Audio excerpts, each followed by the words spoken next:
Hello, here is an explanation of how to do this math at home task where you are doubling and halving a recipe. So first you just have to find a recipe. I just found this recipe in the cabinet. It's actually the lid off of a oatmeal canister, and it's a recipe for oatmeal raisin cookies. You do not have to put a picture in it anywhere.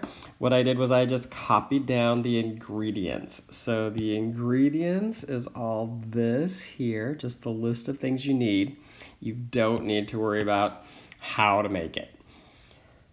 So I just copied everything down. It said half a cup of butter and 6 more tablespoons. It said all that right here. So I just wrote everything down. So once I've got my recipe written, now I am thinking that what if I want twice as many cookies? So I'm going to double every ingredient. So my first ingredient up here was a half a cup of butter. That half a cup of butter needs to be doubled, which means either I can do a half times 2, but that's the same as 1/2 plus a half, right? 2 halves. Either way I do it, it equals 2 halves, which equals 1. So now I need 1 cup of butter for this new recipe that's making twice as many cookies. My 6 tablespoons of butter, the TBSP is tablespoons of butter. I'm just going to say 6 times 2 is 12 tablespoons of butter. That one was easy. 3/4 brown sugar. So I need either 3/4 times 2 or 3/4 plus 3/4. Whoops, 3/4 equals 6/4. And I could probably change that because there is 1, 4, and 6 with 2 left over. And 2/4 is the same as 1 and 1/2. So 1.5 cups of brown sugar. And I just keep on going. I'm just doubling every item in here. So far I've done those 3 things, the half cup butter, the 6 tablespoons, and the 3/4 cup brown sugar. I would just keep going. Half cup of sugar, that's going to be easy to double. 2 eggs, super easy. So you just double everything and you write it down there. 3, you decide you want a small batch of cookies and you're going to half everything. So let's go back to that half cup of butter.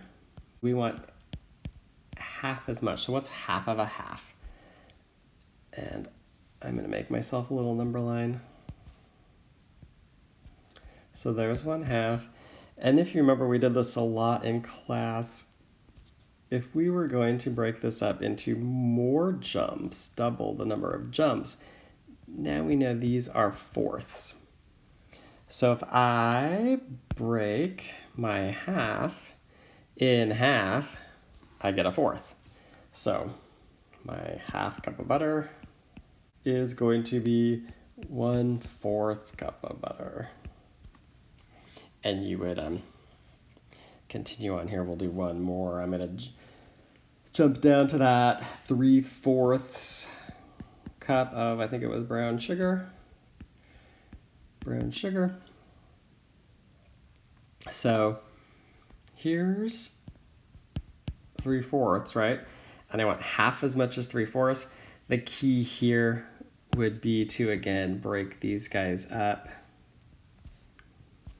And now these have become eighths. There's an 1/8, and 2/8, and 3/8, 4/8, 5/8, and 6/8. Well, if 3/4 is actually 6/8, half of 6/8 is 3/8. So right here is half of 3/4, because half of 6 is 3. So your half of 3/4 would be 3/8 cup of brown sugar. you might see some patterns starting to happen here. Notice that when I did half a cup of butter, I still have the numerator stayed the same, but my denominator just doubled, because if you double the size of your denominator, it means the pieces are half as big. Same thing happened here. My numerator stayed the same in 3/4, but my denominator doubled. That pattern might help you as you half the recipe. Then, of course, you've got the bonus of actually making the recipe if you get permission.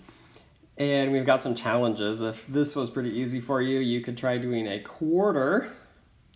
I'll give you a tip with a quarter. A quarter is half as big as a half. So you could half everything you got for number 3. And 2.5 times would be even a bigger challenge. So you'd kind of have to double like you did on number 1, and then half, and then put them together. So there's your explanation for your Math at Home task, the recipe challenge. Good luck.